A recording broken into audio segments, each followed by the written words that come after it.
El santo del día. San Isidro Labrador. 15 de mayo. Sus padres eran unos campesinos sumamente pobres que ni siquiera pudieron enviar a su hijo a la escuela. Pero en casa le enseñaron a tener temor a ofender a Dios y gran amor de caridad hacia el prójimo, y un enorme aprecio por la oración y por la Santa Misa y la comunión. Huérfano y solo en el mundo, cuando llegó a la edad de 10 años, Isidro se empleó como peón de campo, ayudando en la agricultura a don Juan de Vargas, un dueño de una finca, cerca de Madrid. Allí pasó muchos años de su existencia labrando las tierras, cultivando y cosechando.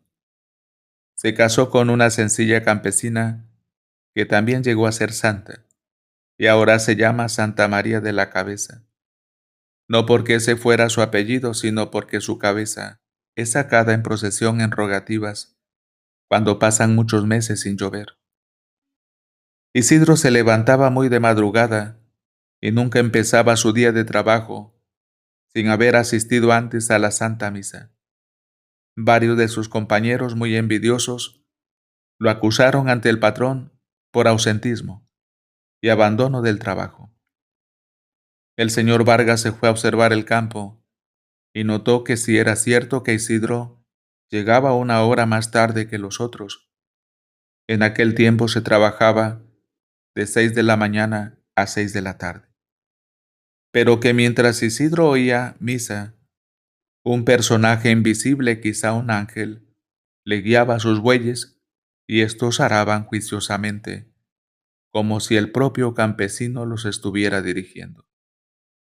Los maometanos se apoderaron de Madrid y de sus alrededores, y los buenos católicos tuvieron que salir huyendo. Isidro fue uno de los inmigrantes y sufrió por un buen tiempo lo que es irse a vivir donde nadie lo conoce a uno, y donde es muy difícil conseguir empleo y confianza de las gentes. Pero sabía aquello que Dios ha prometido varias veces en la Biblia: yo nunca te abandonaré. Y confió en Dios y fue ayudado por Dios.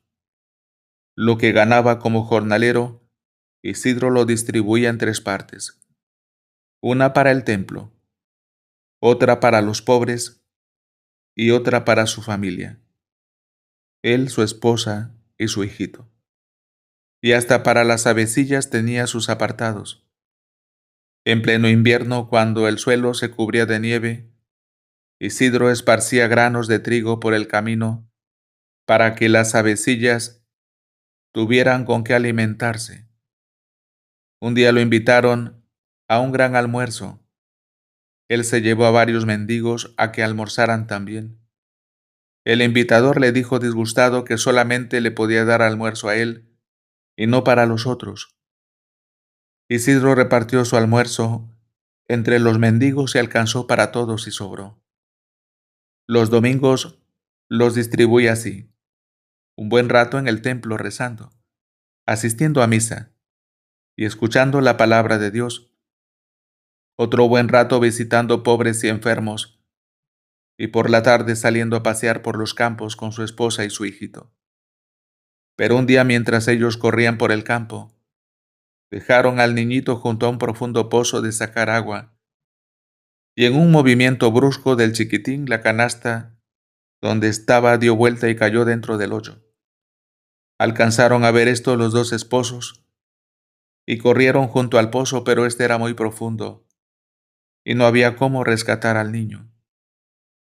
Entonces se arrodillaron a rezar con toda fe, y las aguas de aquel aljibe fueron subiendo, y apareció la canasta con el niño, y a este no le había sucedido ningún mal.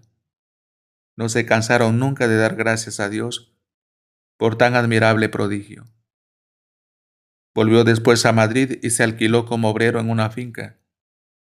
Pero los otros peones, llenos de envidia, lo acusaron ante el dueño de que trabajaba menos que los demás por dedicarse a rezar e ir al templo. El dueño le puso entonces como tarea a cada obrero cultivar una parcela de tierra, y la de Isidro produjo el doble que la de los demás, porque nuestro Señor le recompensaba su piedad y su generosidad. En el año 1130, sintiendo que se iba a morir, hizo humilde confesión de sus pecados y recomendando a sus familiares y amigos que tuvieran mucho amor a Dios y mucha caridad con el prójimo. Murió santamente, a los 43 años de haber sido sepultado en 1163. Sacaron del sepulcro su cadáver y estaba incorrupto, como si estuviera recién muerto. Las gentes consideraron esto como un milagro. Poco después el rey Felipe III se hallaba gravísimamente enfermo, y los médicos dijeron que se moriría de aquella enfermedad. Entonces sacaron los restos de San Isidro del templo, a donde lo habían llevado cuando los trasladaron del cementerio. Y tan pronto como los restos salieron del templo, al rey se le fue la fiebre, y al llegar junto a él los restos del santo, se le fue por completo la enfermedad.